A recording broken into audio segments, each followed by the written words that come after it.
Okay, so we're only going to be live on YouTube right now. Thank you guys for joining. This is the weirdest thing. With this particular show so far, I've had a lot of technical difficulty. Last time, it said the same thing, and so it disconnected me from Facebook, and I've signed in and everything, but this particular show is the one that isn't allowing itself to be there. Hi, cool. So bear with me through the technical difficulties on this beautiful Friday.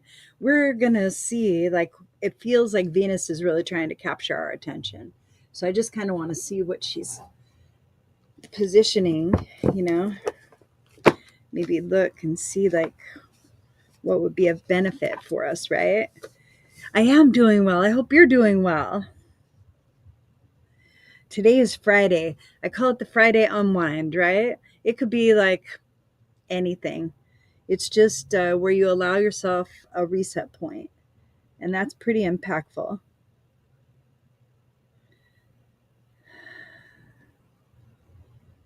Well, she's almost done with her retrograde. She's in the final stages of it. She'll go direct on Sunday. All right. And that will be when the moon is full Libra. It'll go into Libra full starting on Saturday and then move. This is an ephemeris. So this one's from the universal time clock. So that's what this one is. So I use this one. And all of us have different practices. So it's perfect. Okay. So let's see.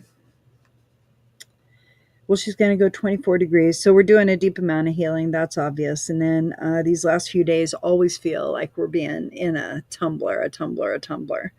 And I would say that within this weekend, right? Within this weekend, because like when she goes direct, she's going to be at 24 degrees. So now she's just going to go through everything she was going through, right? In her Pisces, all right? So she'll go through Pisces and then she'll move into Aries again. She'll enter Aries. That's when it's going to make a bigger impact on us, okay? So as she goes through, as she's direct in Pisces, and this is very supportive of Neptune moving into Aries. It's super supportive. So you may feel open, more aligned, more possibility, more determination about what you're willing to experience and not experience. It's kind of like we're cutting out the BS, right? And we're doing it in a positive, loving, understanding vibration, like gentle parenting, basically. And we're protesting and we're doing other things in some avenues, and we're accepting and doing other things in some avenues, and we're all one, right? So we're trying to find this balance and harmony that's a representation in this inclusion that we have in ideation and consciousness. And Neptune is kind of stepping out into the inspired action scene. All right. Just for, a few months. Okay. Neptune will, let's see. I think it's October, right? Yeah.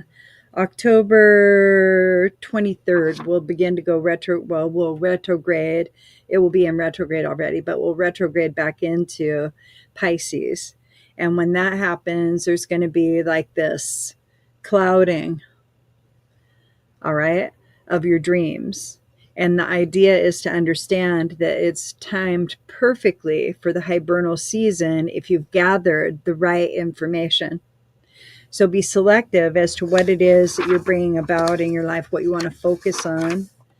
And then, let's see, at the end of January, okay, of next year, that's when Aries goes back in. So it's only the end of October, so that's November, December, a lot of January, so about 3 months, about 90 days, a 90-day window to really dial in what it is that you want to work on. You're going to find that you have a lot of passion, that you have a lot of ideation that comes through, that you're very connected to other people and their purposes as well as your own purposes, because you're looking for alignment in what's going on.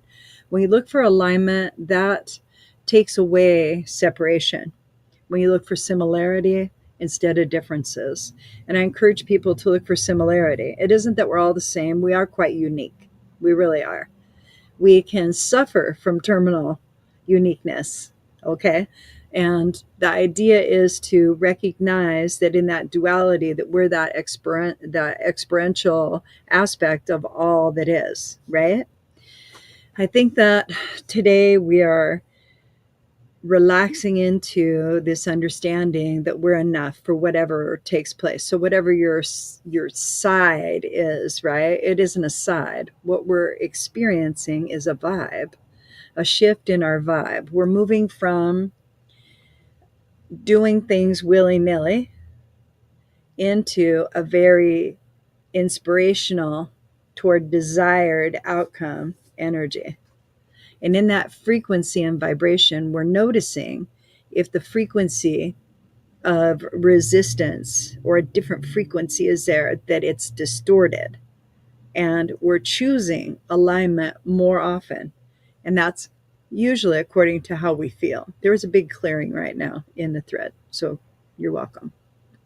What we're doing is we're shifting into an understanding. When I do these experiences, it's my experience to dip into the energy of what it is that we're talking about. When I dip into the energy, I have a clear channel of what my guides and guardian angels would like to say.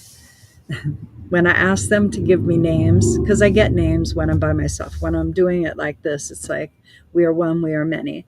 And I can see like scientists, and I can see goddesses, and I can see a lot. So spirit guides, different indigenous aspects, there's a lot in our field all the time. And those that guide me, I ask for those that guide me to be in alignment with like my heartfeltness, how I feel about things, how I would like to add to that particular energy or that energy signature, how to make it better, expand it, create more of what feels like comfort, ease, satisfaction, that enoughness that we create ourselves through that story and choice. The channel that comes through is very open, and I know that it's Seth, it's like Abraham, and so it's many different. There are some galactic beings that are there, and the Elohim, they come. Archangels are around, so if I need to tap into a certain frequency that is required, I can do that. I'm very blessed that way because I'm very open. I'm open to inclusion and appreciation rather than appropriation. So that's why it's not an open practice in that way of who. It's more of a state of being. So moving into a state of being allows you to plug into the energy around you that gives you better quality of understanding and entrainment. When you're in an entrainment, that's when like your energy is moving the same as all the rest of the energy around you.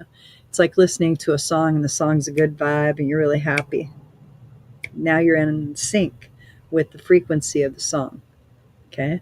And it's like creating this song in your head that is in representation to maybe gratitude, and then you feel the gratitude and you're just like singing this melody, and that's your frequency, and that becomes your sustain. That's the reciprocity that you receive. That's what you attract and magnetize. Right now we're clearing throat chakras. I feel like there's a lot of lost expression.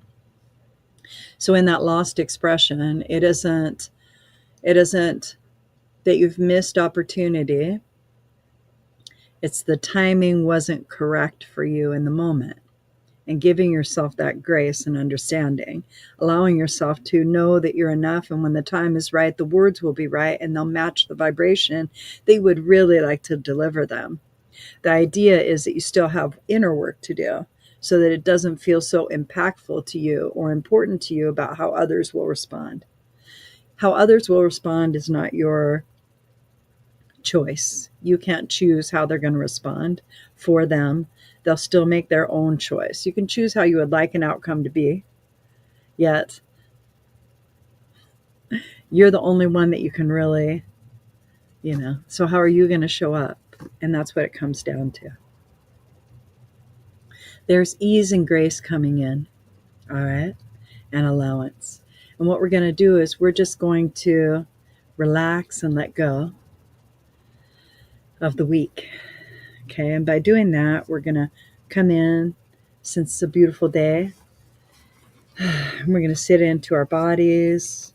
We're going to relax more and more. I'll pull a rune for the weekend.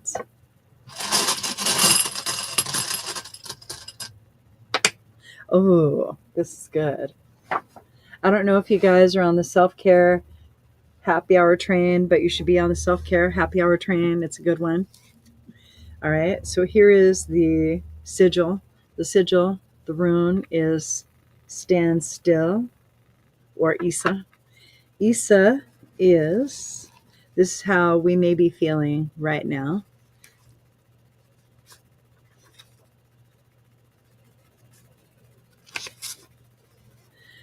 Stand still, withdrawal, ice. So for the weekend, retreat.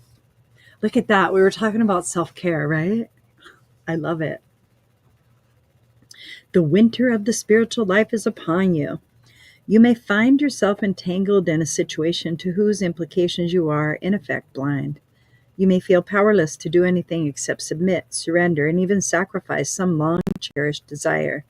Be patient, for this is the period of gestation that precedes a rebirth. Positive accomplishment is unlikely now. There is a freeze on useful activity. All of your plans are on hold. You may be experiencing an unaccustomed drain on your energy and wonder why. A chill wind is reaching you over the ice floes of the old, outmoded habits. So with this new moon coming, or with this full moon coming in Libra, it is about release. What are you releasing? What patterns? What habits? What huge things that continue to happen can you really nucleus and say, I'm ready to let go, right? Perfect. This is such a great rune for right now. Okay. Trying to hold on can result in shallowness of feeling, a sense of being out of touch with life.